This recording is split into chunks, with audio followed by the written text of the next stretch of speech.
Hello and welcome to BW London podcast. So I've done a few videos about my fasting journey and things that I've learned along the way, and my previous video goes quite in, and they're not really viewed much, but honestly, I couldn't I the way I don't care about how many people follow me. That's why you'll never hear me say please subscribe to my channel. This is a genuine hobby for me. Like I don't post that often. I've got an extremely busy lifestyle, and this really is just for me to vent and get my say out, really.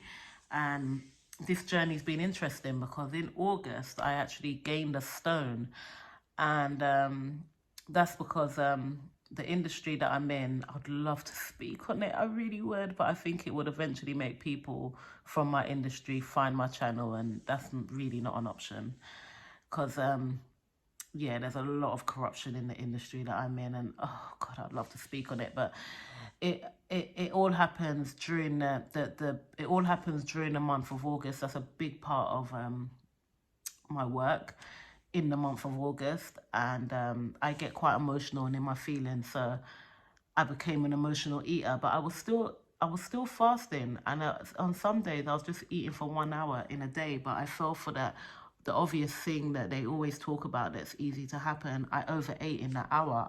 I was so extreme, and this was mainly eating nuts and dates, but I slowly, just gradually put on a stone in that month, and I'm still slim, thank goodness, but I have gone from 120 something pounds to nearly 140, which is like, ugh.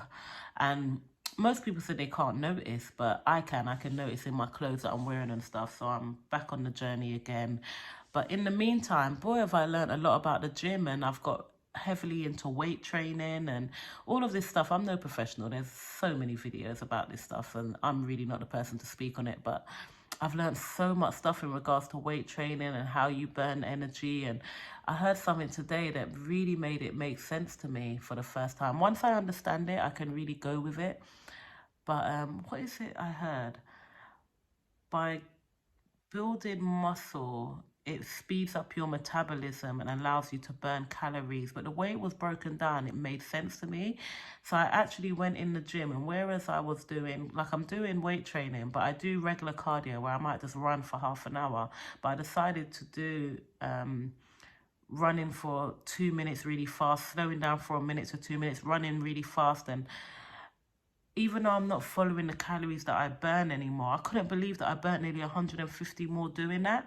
So you've just got to push hard and put as much power in, and every time you go, try to add more. I don't often get pains after I finish training, but I did this week because I lifted weights heavier than I've ever lifted. I went to about 30 kg, which might not be a lot to some, but that's a lot for me when I started at 15. And I'm wondering how far I'm going to go with this, to be honest.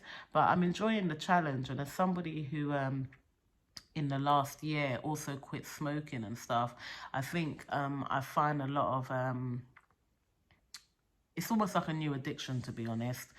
But yeah, my other videos talk more about fasting, but how it's just, even though it's called fasting, it's more just a lifestyle, because people back in the day fasted naturally. When they woke up and had breakfast, they broke their fast, which is the meaning of the word breakfast, break fast, which makes sense because, we didn't have access to all these processed foods and stuff. And on this journey, like when I go into regular shops, when we stop at petrol stations and stuff, I'm actually flabbergasted. I look around, and when I say not a healthy thing in sight, everything's in packet, crisp, chocolate, and all the people queuing up in front of me are seriously overweight or obese. And I just think, what hope do they have? Sugar is so addictive, so addictive. It's like crack cocaine. Sugar is like crack. I've never had more sympathy for people that are overweight, because that's one thing I hear them talk about, especially in the red pill environment. Oh, if you're fat, blah blah blah. It's not that it's not true, but then we're underestimating how addictive sugar is. Even in this August month when I was struggling and I gained that extra stone, it was just dates, which is more or less a natural product, but I became sugar addicted really easily, really easily. It's crazy. It's a genuine addiction, and if it's not recognized as that, just like with any addiction, if you can't actually become aware of it, you're gonna fail. You have to be aware. Like an alcoholic has to know they're an alcoholic. People that are obese have to know that they're sugar addicted. It's a real thing. There's a lot to be said about that sugar addiction, but more importantly, just going into a regular shop, how much it's encouraged. It is crazy. And if you type in the number one reason why people die, or the top 10, other than I think it was suicide and something like tragic causes, every one of them was related to obesity. All 8 related to obesity. How crazy is that? And yeah, we're living in crazy times. And this is just one of them things where someone was speaking on it, you know, before this happened. They foresaw this. They foresaw that the world is going to turn extremely fat. People are going to be addicted. We can't live like this. Processed food is just going to come and kill us out. And here we are. Here we are today. You know, just like the New World Order. It's just slowly creeping in. And it's just going to be here we are today.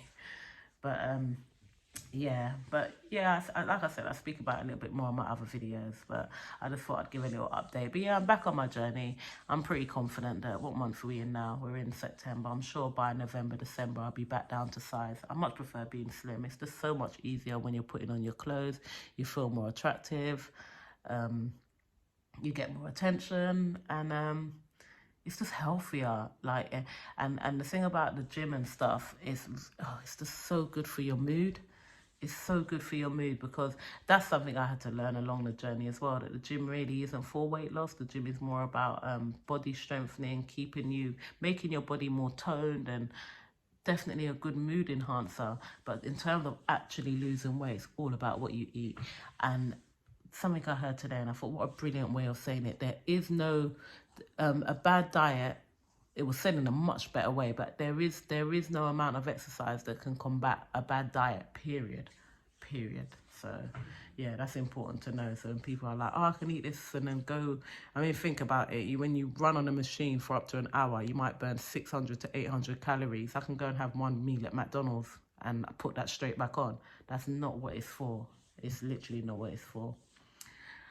All right, well, I'll keep that updated if it feels right to, and probably post about my fasting and when I'm back down to size again in November, December.